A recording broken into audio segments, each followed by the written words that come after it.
اعوذ باللہ من الشیطان الرجیم، بسم اللہ الرحمن الرحیم۔ احسن نقوی۔ آج بھی سیرت پاک رسول اللہ صلی اللہ علیہ وسلم کی پاک زندگی کے متعلق ہم ذکر کریں گے، اور آج کا جو ٹاپک ہے وہ مائیگریشن ٹو مدینہ، اس کے جو ایونٹس ہوئے تھے ان کا کچھ ذکر کیا جائے گا۔ 622 AD میں یہ بڑا واقعہ ہوا تھا، اور اس کے بعد ہی اسلام کا اصل عروج جو ہے وہ مدینہ کے بعد ہی شروع ہوا۔ تو اسٹارٹ کرتے ہیں۔ یہ بڑا امپورٹنٹ کویسچن ہے، بہت ایگزامینیشن میں بڑا فیوریٹ کویسچن ہے اور بار بار آتا بھی ہے۔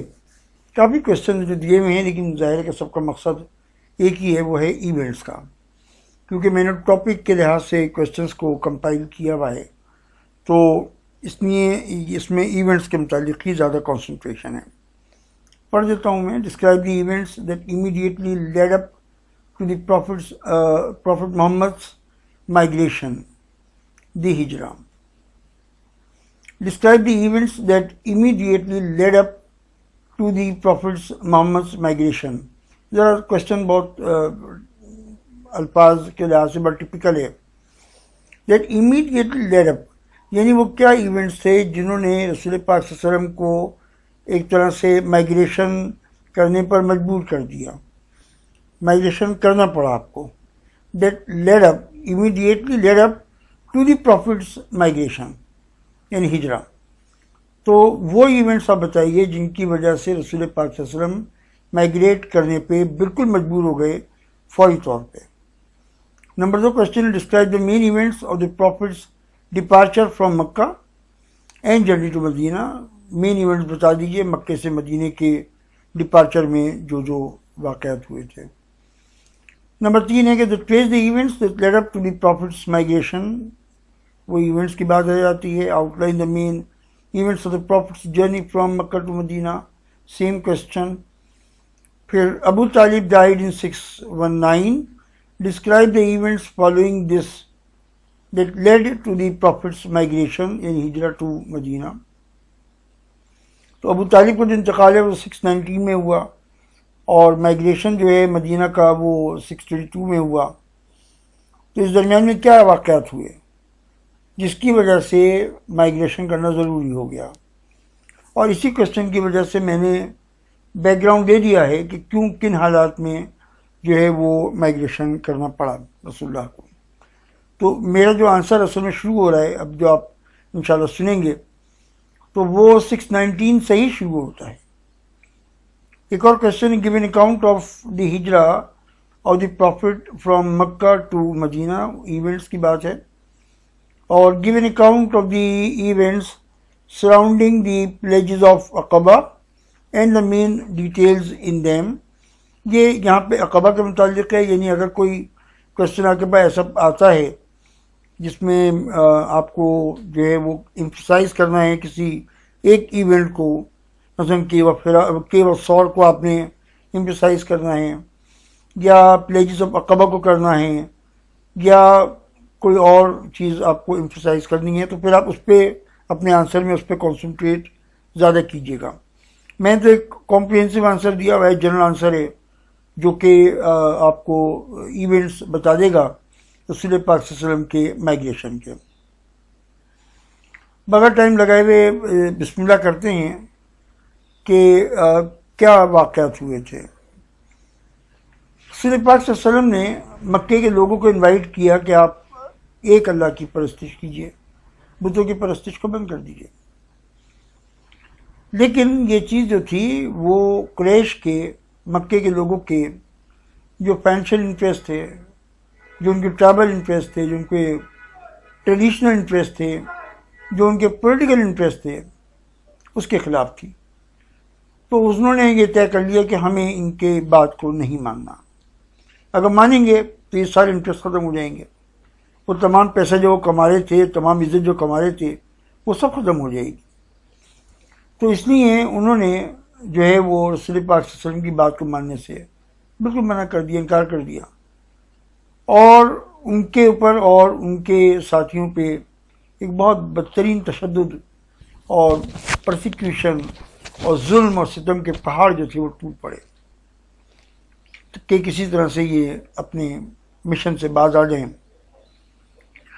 619 بہت ڈفیکلٹ ایئر تھا مسلمانوں کے لیے، کیونکہ اسی سال یہ بیک آؤٹ ختم ہوا، تو ابو طالب بھی اور خدیجہ دونوں واپس پہاڑوں میں سے واپس اپنے گھر آ گئے، لیکن دونوں بزرگ تھے، اور جو شیب ابی طالب کی بہت ڈفیکلٹ زندگی تھی تو اس نے ان کو بیمار بھی کر دیا تھا، تو اسی سال جو تھا یعنی 619 یا 10واں سال تھا یہ نبوت کا، معاف کیجیے گا، اس میں ان دونوں شخصیات کا انتقال ہو گیا۔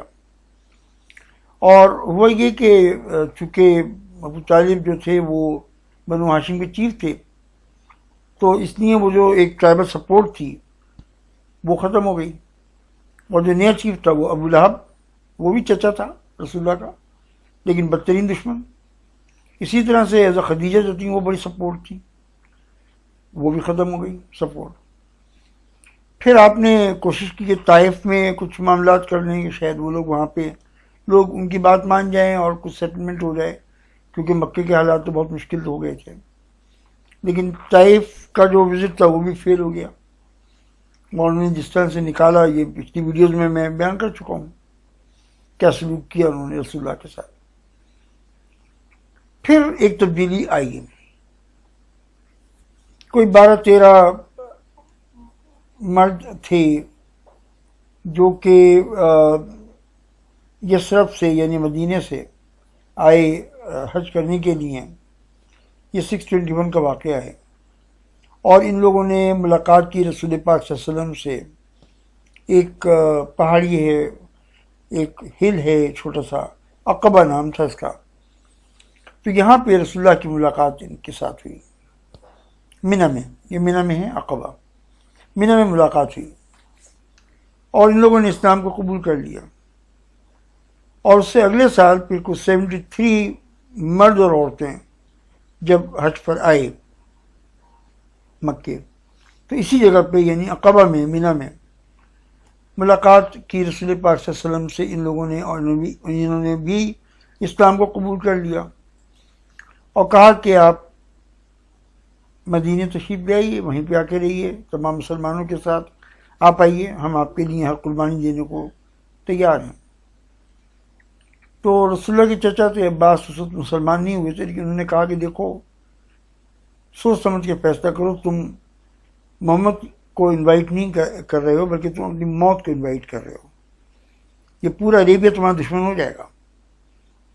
تو انہوں نے مل کے میٹنگ کر کے یہ طے کیا کہ چاہے کچھ بھی ہو جائے، ہم حضرت موسیٰ کی جو جیسے فوج کے وہ تھے، کہہ دیا تھا کہ موسیٰ فلاں قوم تو بڑی لمبی چوڑی بڑی طاقتور ہے، تم جاؤ تمہارا رب لڑے، تم لڑو، ہم لڑنے والے نہیں ہیں، یہ بڑے خطرناک لوگ ہیں۔ تو مدینے والوں نے جواب دیا کہ ہم ان میں سے نہیں ہیں، ہم آپ کے لیے جان بھی دے دیں گے۔ تو یہ ایک وہ تھا بڑا واقعہ کہ رسول پاک صلی اللہ علیہ وسلم کو وہاں کا انویٹیشن ملا کہ آپ مدینے آ کے سیٹل ہو جائے گی۔ ان سب باتوں کی اطلاع ہوگی، قریش والوں کو معلوم ہو گیا، قریش کو، تو انہوں نے ایک بڑا وہاں پہ وہ تھی ان کی میٹنگ پلیس تھی، اسمبلی ہال تھا، دارالندوہ کہلاتا تھا، دارالندوہ، تو وہاں پہ میٹنگ ہوئی، مختلف پروپوزلز پیش ہوئے کہ کس طرح محمد کو اب روکا جائے، کیا کیا جائے، مزید کیا، مزید کیا اور مزید کیا۔ تو الٹیمیٹلی ان لوگوں نے یہ طے کیا کہ اب اس کے علاوہ کوئی رستہ نہیں ہے کہ نعوذ باللہ محمد صلی اللہ علیہ وسلم کو قتل کر دیا جائے۔ لیکن مسئلہ یہ تھا کہ ایک آدمی جا کے 2 آدمی جا کے قتل کریں گے تو بنو ہاشم کی دشمنی ہو جائے گی ہمیشہ کی، جو وہاں کا طریقہ تھا۔ تو طریقہ انہوں نے اس کو یہ نکالا کہ قریش کی فیملی میں سے ایک 2 آدمی، ایک آدمی لے لیا، ہر فیملی ہوں گی کوئی 13, 14, 15 فیملیز کتنی ہیں، شاید زیادہ بھی ہو سکتی ہیں، ان میں سے ایک آدمی کو، لڑکے کو لے لیا، آدمیوں کو بلکہ لے لیا، میچور لوگ تھے، اچھے خاصے نون لوگ تھے، اور یہ طے ہوا کہ اس رات کو جا کے اور گھیرا ڈالو اور صبح کو یہ نکلیں گے تو ان کو قتل کر دو۔ اب بنو ہاشم کس کس سے لڑیں گے؟ 1 سے 2 سے 4 سے، تو خود ہی کہیں گے اچھی بات ہے بھائی صبر کرو۔ تو یہ پروگرام کے ساتھ انہوں نے رسول پاک کو نعوذ باللہ قتل کرنے کا پروگرام بنایا۔ تو ان لوگوں نے، اچھا یہ بات وحی کے ذریعے سے رسول پاک صلی اللہ علیہ وسلم کو معلوم ہوتی رہی، تو آپ صلی اللہ علیہ وسلم نے بھی اپنا انتظام پورا کیا ہوا تھا، اور جب سے وہ مدینے والوں نے کہا تھا کہ آپ ہمارے شہر میں آ جائیے، تو رسول پاک صلی اللہ علیہ وسلم نے تمام مسلمانوں سے کہا تھا کہ اب آپ لوگ یثرب کی طرف مائگریٹ کرتے چلے جائیں۔ تو مسلمان فیملیز جا رہی تھیں باقاعدہ، اور یہ قریش جانتے تھے اچھی طرح سے کہ یہ لوگ یثرب جا رہے ہیں۔ رسول اللہ نہیں گئے تھے، جب تک اللہ کا حکم نہ ہو نبی موو نہیں کر سکتا۔ تو رسول پاک نے اس درمیان میں یہ انتظام کیا تھا کہ ابو بکر صدیق سے کہا تھا کہ تم 2 اونٹ تیار، بلکہ اونٹنیاں تیار کر کے رکھو، اور کسی وقت بھی میں تمہیں کہہ سکتا ہوں کہ یہاں سے موو کرنا ہے۔ تو وہ صدیق بالکل تیار تھے، انہوں نے 2 اچھی اونٹنیاں تیار کر کے رکھی ہوئی تھیں اس کام کے لیے۔ ایک رات یہ ہوا کہ یہ لوگ، جو ان کا پروگرام تھا، انہوں نے آ کے رسول اللہ کا مکان گھیر لیا۔ پروگرام یہ تھا کہ صبح کو اٹھیں گے، آئیں گے باہر، تو ان کو شہید قتل کر دیا جائے گا، اور کہہ دیں گے کہ بس ہو گیا، اب لڑ لو، کس کس سے لڑو گے۔ تو اللہ تعالیٰ نے رسول اللہ کو وحی بھیج دی کہ یہ لوگ آ گئے ہیں، شیطان لوگ، اور تمہارا مکان گھرا ہوا ہے، اب آپ تیاری کر لیجیے چلنے کی، اب آپ کو یہ جگہ چھوڑنی ہے۔ تو رسول پاک صلی اللہ علیہ وسلم نے، حضرت علی ان کے گھر میں رہتے تھے، اب ینگ آدمی تھے، کوئی 21 سال کے تھے حضرت علی صاحب، ان سے کہا کہ علی آپ میرے بستر پہ لیٹ گئے، چادر اوڑھ کے لیٹ جائیے، منہ ادھر کر لیجیے، سمجھیں گے کہ محمد سو رہے ہیں، کھڑکی کھلی ہوئی تو دور سے نظر آئے گا کہ محمد سو رہے ہیں، لیکن سو تم رہے ہو گئے۔ تو حضرت علی کی بہادری آپ دیکھیے کہ انہوں نے اپنی جان پہ کھیل کے اتنا بڑا رسک لیا، اور رسول اللہ کے بستر پہ لیٹ گئے، اور ان کو یہ بھی بتا دیا رسول اللہ نے کہ دیکھو یہ امانتیں رکھی ہوئی ہیں، اتنا پیسہ ہے فلاں کافر کو واپس کر دینا، اتنا پیسہ ہے فلاں کافر کو واپس کر دینا۔ آپ یہ دیکھیے کہ رسول پاک صلی اللہ علیہ وسلم کی جان کے در پہ ہو گئے ہیں مکے والے، لیکن رسول پاک ان کی امانتیں، ان کے پیسہ ان کو واپس کر کے جا رہے ہیں کہ صبح کو یہ فلاں پہ آدمی کو یہ دے دینا، فلاں کو یہ دے دینا، فلاں کو یہ دے دینا۔ یہ کہہ کے آپ صلی اللہ علیہ وسلم نے دروازہ کھولا، چاروں طرف لوگ تھے، مگر آپ نے دعا پڑھی، دعا پڑھ کے زمین سے مٹی اٹھائی، ان کی طرف پھینکی، سو گئے، بے ہوش ہو گئے، اندھے ہو گئے، پتہ نہیں کیا ہوا، لیکن دیکھ نہیں سکے۔ ان کے سامنے نکل کے، ایک ہی تو دروازہ تھا، کوئی چھپے تو نہیں نکلے نا، فرار تو نہیں ہوئے۔ کوشچن میں بھی آتا ہے فلائٹ ٹو مدینہ، بھئی فرار تھوڑی ہوئے تھے، ان کے سامنے، ان کی آنکھوں کے سامنے دروازہ کھول کے نکلے، ایک ہی دروازہ تھا، سو گئے، اندھے ہو گئے، کچھ بھی ہوا دیکھا نہیں۔ ان کے سامنے نکلے اور پھر سیدھے ابو بکر صدیق رضی اللہ تعالیٰ عنہ کے مکان پہ پہنچے، ان سے کہا کہ چلیے۔ حضرت ابو بکر صدیق بالکل تیار تھے، 2 اونٹنیوں کے ساتھ بالکل تیار تھے، اور دونوں روانہ ہو گئے فوری طور پہ مدینے کے لیے، اور نارمل روٹ بھی نہیں لیا، یعنی اپوزٹ روٹ لیا تاکہ ان کو شبہ نہ ہو۔ اور اس کے بعد پھر رات کا وقت یہ لوگ، ایک بہت اونچی پہاڑی تھی، اس میں ایک غار تھا، اس کو غار ثور کہا جاتا ہے، اس میں رسول پاک صلی اللہ علیہ وسلم نے جا کے اسٹے کیا، کیونکہ اگر یہ ڈیزرٹ میں آ جاتے تو بہت آسانی سے پکڑے جاتے، کوئی بھی دقت نہیں ہوتی۔ تو 3 دن کے لیے آپ نے قیام کیا اس غار میں جس کا نام ثور ہے۔ تو جب میں حج پر گیا تھا تو میں نے اس غار ثور کو نیچے سے دیکھا تھا، اوپر جانے کی تو میری ہمت نہیں تھی۔ تو جو لوگ چڑھ رہے تھے وہاں پہ غار کی طرف، وہ چھوٹے چھوٹے بالکل نظر آ رہے تھے، وائٹ انہوں نے پہنے ہوئے تھے احرام، اور چھوٹے چھوٹے نظر آ رہے تھے، اتنا اونچائی۔ اب سوچو کہ اندھیرے گھپ میں 1400 سال پہلے کی بات ہے، تو وہ روشنی تھی جو اللہ تعالیٰ نے پرووائڈ کر دی تھی، راستہ دکھایا تھا، اور یہ جا کے سور میں چھپ گئے، بیٹھ گئے. یہ سور کوئی لمبا چوڑا کوئی غار نہیں تھا، ایک چھوٹا سا سوراخ تھا، کھڑے ہو کے نیچے دیکھو تو یہ لوگ نظر آ جاتے، اتنا سا تھا. آپ اندازہ کیجئے. یہ اندر چلے گئے تو فوراً اللہ تعالیٰ کی طرف سے معجزہ یہ ہوا کہ مکڑی تھی، اسپائڈر، اس نے جو ہے نا کھٹ سے اپنا جالا بنا لیا، ویب جس کو آپ کہتے ہو، بنا لیا، اور کبوتروں نے انڈے دے دیے، اور لگ رہا تھا کہ پتہ نہیں کب سے یہاں پہ کوئی داخل ہی نہیں ہوا. یہ لوگ نیچے تھے، بیٹھ گئے. جب چلے گئے تو وہ صدیق نے، جتنے وہ غار میں ایک نیچرل سوراخ تو ہوتے ہی ہیں پتھروں کے اندر، تو ان کے چادر تھی، چادر پھاڑ کے جو ہے وہ اس کے ٹکڑے کیے اور تمام سوراخ بھر دیے.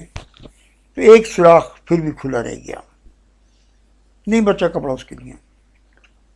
تو انہوں نے بس اس ایسے لیٹے، بلکہ بیٹھ گئے کہ جس سے کہ آپ کا جو پیر تھا، ابو بکر صدیق کا جو پیر تھا، وہ اس نے اس سوراخ کو کور کر لیا تاکہ کوئی سانپ، بچھو، کوئی اور خطرناک کیڑا ویڑا نکل کے اس میں سے نہ آئے. باقی تو انہوں نے کور کر دیے تھے. رسول پاک صلی اللہ علیہ وسلم ان کی ٹانگ پر سر رکھ کے لیٹ گئے.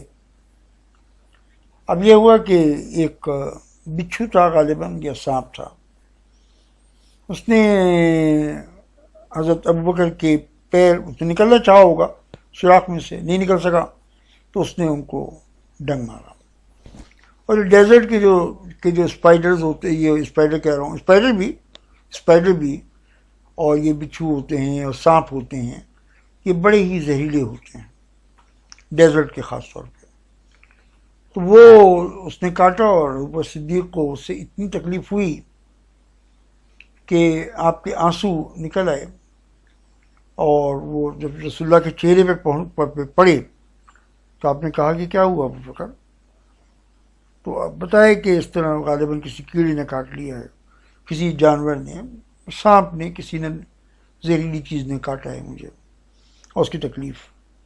رسول پاک صلی اللہ علیہ وسلم نے اپنا سلائیوا لگایا اس زخم کے اوپر، اور اللہ کی رحمت سے وہ اسی وقت صحیح ہو گیا. رسول اللہ کے سلائیوا کے اور بھی بہت سے معجزات ہیں، کبھی موقع ہوا تو آپ کو کسی اور پروگرام میں اس کو سنوائیں گے.